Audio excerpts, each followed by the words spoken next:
സ്ലാവും നമ്മളിന്ന് കുണിയയിൽ ഇതുവരെ കാണിച്ചു കൊടുത്ത പോലെയുള്ള ഒരു കാഴ്ചയല്ല ഇന്ന് കാണിക്കാൻ പോകുന്നത്. ലക്ഷദ്വീപിലെ റാത്തീബ് കണ്ടിട്ടുണ്ടോ? ഇല്ല, ഞാൻ ഒരിക്കൽ കണ്ടിട്ടുണ്ട്, ലക്ഷദ്വീപിൽ പോയ സമയത്ത് കണ്ടിട്ടുണ്ട്. അപ്പം ഭയങ്കര രസം. അതിനൊരു ചരിത്രപരമായൊരു പ്രാധാന്യം കൂടി ഉണ്ട് അവരുടെ. കാരണം വർഷങ്ങൾക്ക് മുൻപ് അവിടെ ഒരു തങ്ങളുണ്ട്, അവരുടെ പേര് നമുക്ക് അവരോട് തന്നെ ചോദിക്കാം. കവരത്തിയിലാണ് അദ്ദേഹത്തിൻ്റെ ഒരു മക്ബറയും പള്ളിയൊക്കെ ഉള്ളത്. അപ്പോൾ അത് അവിടെയൊക്കെ നമ്മൾ ചെല്ലുന്ന സമയത്ത് ലക്ഷദ്വീപിൻ്റെ ഒരു ആത്മീയ കേന്ദ്രം എന്നൊക്കെയാണ് പറയാം. അപ്പം അവിടെ ഒരു വസൂരി പോലത്തെ ഒരു രോഗം വർഷങ്ങൾക്ക് മുമ്പ് 500 വർഷമൊക്കെ ആയിരുന്നാണ് എനിക്ക് തോന്നുന്നത്. അങ്ങനെ വന്ന സമയത്ത് നാട്ടുകാരൊക്കെ ഭ്രാന്തിപ്പെട്ടു. ഇവർ ചോദിച്ചു പിന്നെ പരിഹാരം എന്തെന്ന്. അപ്പോൾ പറഞ്ഞൊരു റാത്തീബ് എല്ലാ വീട്ടിലും മഗ്‌രിബിന് ശേഷം അല്ലെങ്കിൽ പ്രത്യേക ദിവസങ്ങളിൽ, എനിക്ക് തോന്നുന്നു വെള്ളിയാഴ്ച രാവിലും തിങ്കളാഴ്ച രാവിലും ഒക്കെയാണ്. അത് നമുക്ക് അവരോട് തന്നെ അത് കറക്റ്റായിട്ട് ചോദിക്കാം. അപ്പോൾ അങ്ങനെ ഒരു റാത്തീബ് കൊടുത്തു. പിന്നെ ഇത് വിശിഷ്യ അവരുടെ പെരുന്നാൾ, 2 പെരുന്നാളുകളൊക്കെ ഉണ്ടാവും. പെരുന്നാൾ സത്യം പറഞ്ഞാൽ അവിടുത്തെ ഒരു ആഘോഷം എന്ന് പറഞ്ഞാൽ നബിദിനം, പെരുന്നാൾ അവർ വിശ്വാസപരമായിട്ട് അവരുടെ മുസ്ലിം കമ്മ്യൂണിറ്റിയുള്ള സ്ഥലമാണ്. അപ്പോൾ അവർക്ക് ഈ റാത്തീബ് ഇതൊക്കെ ഇപ്പോഴും ആ തനതായ ശൈലിയിൽ കൊണ്ടുപോകുന്നുണ്ട്. അപ്പോൾ അവർ നമ്മുടെ കുണിയയിൽ ഇന്ന് എത്തിയിട്ടുണ്ട്. അപ്പോൾ നമുക്ക് നേരെ അവരുടെ അടുത്തേക്കൊന്ന് പോകാം. ശരിയാണ്. അതായത് ലക്ഷദ്വീപ് എപ്പോഴും അത്ഭുത കാഴ്ചകളുടെ ദ്വീപ് കൂടിയാണ്. അപ്പോൾ അവിടെ നിന്നുള്ള ഒരു പുതിയ അത്ഭുത കാഴ്ച കൂടി അല്ലേ സുപ്രഭാതത്തിൻ്റെ പ്രേക്ഷകരിലേക്ക് ഞങ്ങൾ അല്ലേ ഒരു കാഴ്ച, നല്ലൊരു കാഴ്ച. കാരണം സുപ്രഭാത സമ്മേളനവുമായി ബന്ധപ്പെട്ടിട്ട് വിവിധ കാഴ്ചകൾ കാണിക്കുന്നതിൻ്റെ കൂട്ടത്തിൽ അല്പം റിലാക്സ് ആവാൻ കൂടി പറ്റുന്ന തരത്തിലുള്ള ഒരു കാഴ്ച. അപ്പോൾ നമ്മുടെ ടീമാണിത്. ഹലോ, അസ്സലാമു അലൈക്കും. എന്തുണ്ട് വിശേഷം? ദീപ് വിശേഷം എന്തെങ്കിലും? അൽഹംദുലില്ലാ റാത്തീബ് പോകുന്നല്ലേ? ഇതെന്താണ്, എന്ത് റാത്തീബ് എന്നതിന് പറയാം? റിഫായ് റാത്തീബ് എന്ന് പറയും. കുത്തറാത്തീബിന്റെ ഇതിലാണ്. അപ്പോൾ കുത്തറാത്തീബൊക്കെ അവിടെയുണ്ടോ? പിന്നെ ഇതിൻ്റെ ഒരു ചരിത്രം എങ്ങനെയാണ്? ചരിത്രം അമീറാണ് അല്ലേ? പേരെന്ത്? തൗഹീദ്. ഇതിൻ്റെ ചരിത്രം എന്താ? ചരിത്രം ഇത് മുഹമ്മദ് ഖാസിം അലിയുള്ളാഹി പണ്ട് മറ്റേ ഇവിടെ ദ്വീപിൽ വന്നപ്പോൾ അപ്പോൾ ഉണ്ടാക്കിയാണ് ഈ റാത്തീബ് എന്ന് പറയുന്നത്. അപ്പോൾ ഒന്നാണ്. അതിനുശേഷം പിന്നെ മറ്റേ ഇതൊക്കെ നടന്നുകൊണ്ടുണ്ട്. അതായത് റിഫായ് റാത്തീബും മൊഹീദ്ദീൻ റാത്തീബും. പിന്നെ അതിനുശേഷം കൽപ്പനി തങ്ങ വന്നിട്ടാണ് വീടുകളിലേക്കൊക്കെ ആക്കിയത്. അതായത് ക്രോഡീകരിച്ചത് മറ്റേ ബൈത്തൊക്കെ ഇതാക്കി ക്രോഡീകരിച്ച് ഒരു ദിക്കറിൻ്റെ രൂപത്തിലേക്ക് ആക്കിയത് അയാൾ വന്നതിന് ശേഷമാണ്. പിന്നെ മറ്റേ അതിന് ശേഷമാണ് പിന്നെ വീട്ടിലൊക്കെ ചെയ്യാൻ തുടങ്ങിയത്. അതായത് മറ്റേ ഓരോ വലിയ ഒബ വന്ന അവിടെ എന്ന് പറഞ്ഞ രോഗം, കൊറോണ പോലെ തന്നെ. അപ്പോൾ അവിടെ ഒരു നേർച്ച ആക്കിയിട്ട് എല്ലാ വീടുകളിലേക്കും പോകാൻ വേണ്ടി അങ്ങനെ അന്ന് തൊട്ട് ഇത്ര വരെ ഇപ്പോൾ എല്ലാ വീട്ടിലും 2 പെരുന്നാളിനും എല്ലാ വീടുകളിലും പോയി ചെയ്യാറുണ്ട്. ഇങ്ങനെ ഇത് ശരിക്കും കുറച്ച് ആളുകൾ മാത്രം ചെയ്യുന്നതാണ്? അത് ലക്ഷദ്വീപിൽ എല്ലാവർക്കും അറിയാമോ? ഇല്ല, പെരുന്നാളിന് എല്ലാവരും ഇറങ്ങും. കിൽത്താൻ ദ്വീപിൽ എല്ലാവരും, എല്ലാ നാട്ടിലും മൊത്തത്തിൽ ഇറങ്ങും. എന്നാലും കിൽത്താൻ ദ്വീപിൽ കൂടുതൽ, കിൽത്താൻ ചേത്തിലുള്ള ദ്വീപുകളിൽ കൂടുതലാണ് ആൾക്കാർ. നിങ്ങളുടെ ദ്വീപിൽ നിന്ന് മറ്റു ദ്വീപുകളിലേക്കൊക്കെ പോയിട്ട് നിങ്ങൾ ചെയ്യും? ചെയ്യാറുണ്ട്. ഓക്കെ. ഇത് പ്രത്യേകിച്ച് ഏതെങ്കിലും ദിവസങ്ങളിൽ ചെയ്യുന്നുണ്ടോ? ഇത് 2 പെരുന്നാൾ ചെയ്യും. പിന്നെ പള്ളികളിൽ തിങ്കളാഴ്ച, വെള്ളിയാഴ്ച, റജബ് 27, മുഹറം 10, ഷാബാൻ 15 ദിവസങ്ങളിൽ ഇസ്ലാമികവുമായി ബന്ധപ്പെട്ട് പ്രധാന ദിവസങ്ങളിലെല്ലാം ചെയ്യുന്നുണ്ട്. പിന്നെ പെരുന്നാളുകൾക്കാകുമ്പോൾ കുറച്ചുകൂടി ആളുകൾ പങ്കാളിത്തം കൂടുക. പെരുന്നാൾ രാവിലെയാണോ പ്രധാനമായിട്ട് ഉണ്ടാകുന്നത്? പെരുന്നാൾ ദിവസം രാവിലെ രാത്രിയൊക്കെ ഉണ്ടാവും. അപ്പോൾ ഇതൊരു നിങ്ങളുടെ ഒരു ജീവിതചര്യയുടെ കൂടി ഭാഗമാണല്ലേ? അവിടെ ഈ ജിന്ന് പള്ളിയൊക്കെ ഉണ്ടോ? ഈ കവരത്തി ഭാഗത്ത് എവിടെയോ ഒരു അങ്ങനെ എന്തോ ഉണ്ടോ? ചിന്നുപള്ളി കൽപ്പേനിയിലാണ്. അത് ആ നാട്ടുകാർക്ക്, നമ്മളാ നാട്ടുകാരല്ല, അതുകൊണ്ട് അതിനെക്കുറിച്ച് വിശദമായിട്ട് അറിയില്ല. ഓക്കെ. നമുക്ക് ഇത് ഇനി നമ്മൾ പറഞ്ഞിട്ടുള്ളതല്ല, കാരണം ഇത് അറിഞ്ഞു കഴിഞ്ഞു ഇത് കാണുക എന്നുള്ളതാണ് പ്രേക്ഷകരെ സംബന്ധിച്ചിടത്തോളം ഏറ്റവും വലിയ കാര്യം. അപ്പോൾ പ്രിയപ്പെട്ട പ്രേക്ഷകരെ, നമുക്കിന്ന് നമ്മൾ ഇനി കിൽത്താനിലെ പ്രിയപ്പെട്ട കലാകാരന്മാർ ഇവരോട് വന്നത് നമ്മുടെ എക്സ്പോയിലെ കൾച്ചറൽ ഇവൻറ്റിൽ ഇത് ഉണ്ട്. നമ്മുടെ ലൈവിലും നമ്മളത് കാണാൻ കഴിയും. ഏതായാലും നമുക്ക് ഇപ്പോൾ ഇവരുടെ ഒരു പെർഫോമൻസ് നമുക്ക് കാണാം അല്ലേ?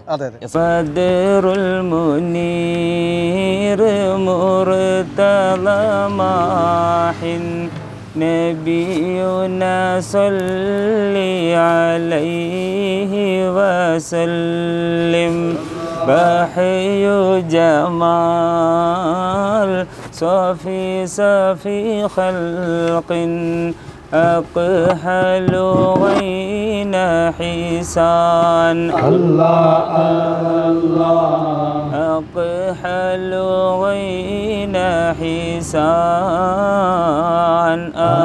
الله بدر المنى المنير مرتضى معين نبينا صلي عليه وسلم وحي جمال صفي خلق أكحل بين حسان الله الله أكحل بين حسان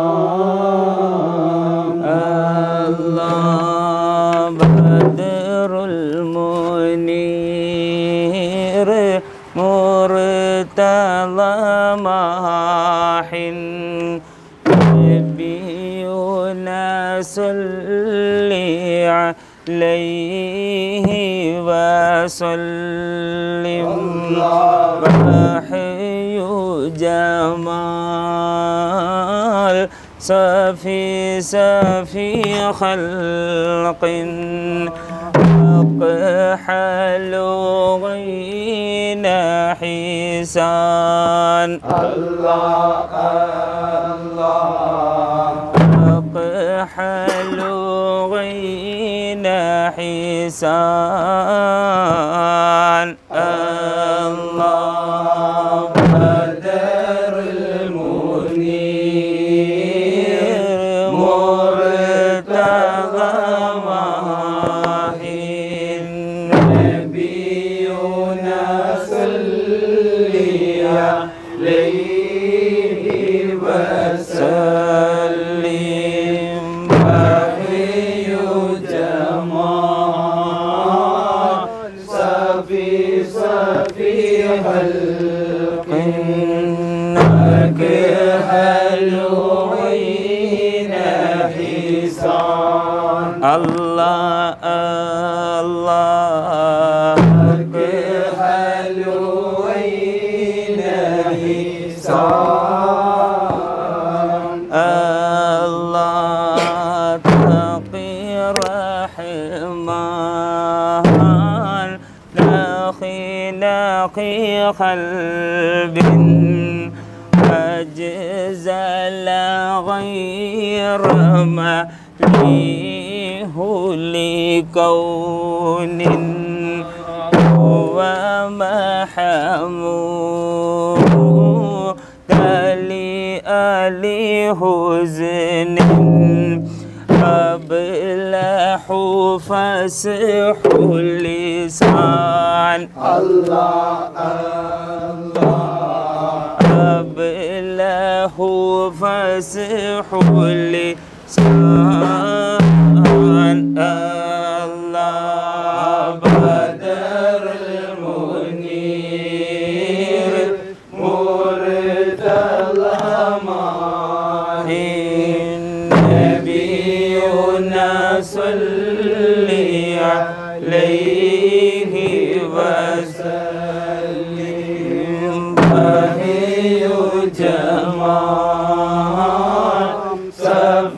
صفي خلق أكحل بين حسان الله الله أكحل بين حسان الله لا جليل جوز حجوب كل حليل أدنو إلينا رب شراها دل كتاب من الرحمن الله كتاب من الرحمن الله بدر المنير مرتضى ماحٍ نبينا صلي عليه وسلم جمال صفي حلقين حلوين حسان الله الله حلوين حسان الله سغل سما حقا فهو فريد يكلم ربا إذ جبريل خب ودنا حضرت قدس عبان الله الله حضرت قدس عبان الله بدر المنير مرتضى ماحي نبينا صلي عليه وسلم بهي جمال صفي حلق حلوين حسان الله الله حلوين حسان الله الله الله الله الله الله يا محي الدين شيخ شير الله الله الله الله الله الله الله الله يا محي الدين شيخ شير الله الله الله الله الله الله الله الله الله يا محي الدين شيخ شير الله الله الله الله الله الله الله الله الله يا محي الدين شيخ شيل الله فداك يا حق النبي سنة كويسنا يوماني تدي بڑا حيم تدي يوم بيو سكتي ما شرماني الله الله الله الله الله الله الله الله محي الدين شيخ شيل الله سر النبي ما شرماني يا ربي نفسي كده كده محمد أمته بذكره مجرماني الله الله الله الله الله الله الله الله محي شيخ شيل الله سلام يا وروليا كده تودي المجازو حميد ودك حتى رب جو اسم مماني الله الله الله الله الله الله الله الله محي شيخ شيل الله على لله الحمد في كل لحظة على ما حبنا نعمة بعد نعمتي الله الله الله الله الله الله الله الله محي شيخ شيل الله له وسمع ليس يدرك كلها ويوم القيامة الناس يبعث أوله الله الله الله الله الله الله الله الله محي شيخ شيل الله എന്തായാലും മനോഹരമായ ഒരു കാഴ്ച അല്ലേ? എന്താ ഫീൽ എന്താ? ശരിക്കും ഞാൻ ആദ്യമായിട്ടാണ് ഇങ്ങനത്തെ അല്ലേ ഇവരുടെ ഞാൻ മനസ്സിലാക്കിയത് നിങ്ങൾ പക്ക പ്രൊഫഷണൽ ടീമാണെന്നല്ല. ഒരു കൊട്ട് പോലും രണ്ടാമതൊരു ശബ്ദമില്ല. അതായത് ഒരു കൊട്ടിന് ഒരു താളം ഉണ്ടല്ലോ, അത് ഇത്രയും പേര് ഒരുമിച്ച് നിൽക്കുമ്പോൾ ചിലപ്പം രണ്ട് താളമൊക്കെ ഉണ്ടാവാറുണ്ട്. പക്ഷെ അതൊന്നുമില്ല, കൃത്യമാണെല്ലാം. അത്രയും നന്നായിട്ട് ചെയ്തു എന്നുള്ളതാണ് എൻ്റെ ഒരു ഫീല്. എനിക്ക് തോന്നുന്നത് ഈ ഇത്തരം കലകൾ ഇത് ഹൃദയത്തിൽ നിന്നുള്ളതാണ്. നമ്മൾ ചില വേദികൾക്ക് വേണ്ടി പെർഫോം ചെയ്യുന്നത് അഭ്യസിച്ച് വരുന്നതാണ്. ഇത് അഭ്യസിച്ച് വരുന്നതല്ല, ഇതങ്ങനെ പാരമ്പര്യമായിട്ട് ഇങ്ങനെ കൈമാറി വരുന്ന ഒരു കലയുടെ അതിൻ്റെ മുത്താണല്ലോ. ആ മുത്ത് ഇങ്ങനെ എടുത്തു കൊണ്ടുവരിക എന്ന് പറയും. ഏതായാലും എല്ലാവർക്കും നല്ല ഒരു അടിപൊളി പെർഫോമൻസ് നമ്മൾ കണ്ടു. ഇനി ലൈവിൽ ഇതൊരു സംഭവം നമ്മൾ നൽകുന്നുണ്ട്. അതിൻ്റെ പൂർണ്ണ രൂപം നമുക്ക് ലൈവിൽ നിന്ന് നമുക്ക് പ്രിയപ്പെട്ട പ്രേക്ഷകരിലേക്ക് കൊടുക്കാം. അപ്പോൾ വീണ്ടും നിങ്ങളുടെ ലക്ഷദ്വീപിൻ്റെ ആ ഒരു മനോഹരമായ കലകൾ കാലങ്ങളോളം നിലനിൽക്കട്ടെ എന്ന് നിങ്ങൾക്ക് ആശംസിക്കുകയാണ്, പ്രാർത്ഥിക്കുകയാണ്. Thank you.